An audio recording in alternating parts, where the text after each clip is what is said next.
মধ্যপ্রাচ্যের সংঘাতের বড় ধাক্কা লেগেছে বাংলাদেশের শ্রম বাজারে। চরম অনিশ্চয়তায় দিন কাটছে ছুটিতে আসা প্রবাসীদের। এদের অনেকের ভিসার মেয়াদ প্রায় শেষ। কবে নাগাদ কর্মস্থলে ফিরতে পারবেন তা বলতে পারছেন না কেউ। অভিবাসন বিশেষজ্ঞরা বলছেন, যুদ্ধ দীর্ঘস্থায়ী হলে ক্ষতিগ্রস্ত হবে দেশের শ্রম বাজার। তবে আতঙ্কিত না হয়ে পুরো পরিস্থিতি পর্যবেক্ষণ এবং সতর্কতার পরামর্শ তাদের। ইরানে যুক্তরাষ্ট্র ইসরায়েলের হামলার জবাবে মধ্যপ্রাচ্য মার্কিন ঘাঁটিগুলোতে পাল্টা হামলা চালাচ্ছে ইরান। আসছে হতাহতের খবর। সংঘাতের কারণে আকাশসীমা বন্ধ করে দেয় সংযুক্ত আরব আমিরাত, বাহরাইন, কুয়েত, কাতার, ইরাক সহ অনেক দেশ। স্থগিত করা হয় বাংলাদেশ থেকে মধ্যপ্রাচ্যগামী একের পর এক ফ্লাইট। এতে দেশে ফিরে বিপাকে অনেক প্রবাসী। ছুটিতে আসা বাংলাদেশি কর্মীরা কবে কর্মস্থলে যেতে পারবেন তা নিয়ে দেখা দিয়েছে অনিশ্চয়তা। আবার কারুর ভিসার মেয়াদও শেষ হওয়ার পথে। ঢাকার হযরত শাহজালাল আন্তর্জাতিক বিমানবন্দরে এমন চিত্রে বলে দিচ্ছে কতটা হয়রানি আর ভোগান্তিতে তারা। এদিকে ভিসার মেয়াদ আছে মার্চের 3 তারিখ পর্যন্ত, কোম্পানি মেয়াদ বাড়াচ্ছে না। এরপর আমরা গতকাল ইউএস বাংলাতে টিকিট কাটছি, আবার নিজের অর্থায়নে, আমাদের নিজস্ব অর্থায়নে আবার টিকিট কাটা হয়েছে। এখন আজকে 4:20 ফ্লাইট, এখন দেখার অপেক্ষা। আমার ফ্লাইট ছিল 1 তারিখে রাত 1টায়, কিন্তু যুদ্ধের কারণে সমস্যার কারণে বন্ধ হয়ে গেছিল। তবে আশাবাদী আজকে হবে আর কি।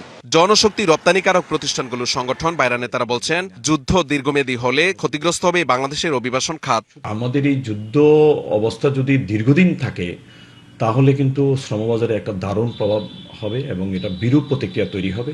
এর পাশাপাশি যেসব কর্মীরা বিদেশ থেকে ছুটিতে আসছেন তাদের ইতিমধ্যে অনেক ফ্লাইট বাতিল হয়ে গেছে, তাদের কিন্তু ভিসার মেয়াদ চলে যেতে পারে। সিঙ্গাপুর, মালয়েশিয়া, থাইল্যান্ড সহ জাপান, কোরিয়াতে এইসব দেশগুলোতে আমাদের শ্রমবাজারের নতুন কিছু চিন্তা করতে হবে।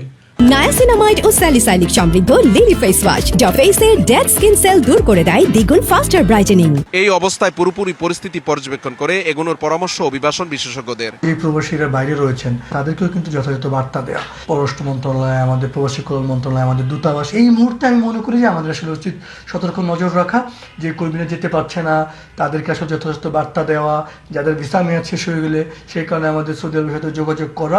আমি মনে করি তাৎক্ষণিক পরিস্থিতি সামলানোটা আসলে এই মুহূর্তে জরুরি। এর মধ্যে মধ্যপ্রাচ্য প্রবাসীদের ভিসার জটিলতা নিরসনে কাজ করছে সরকার। ভিসা সংক্রান্ত বিষয়ে আমাদের একটা সেল গঠন করা হয়েছে।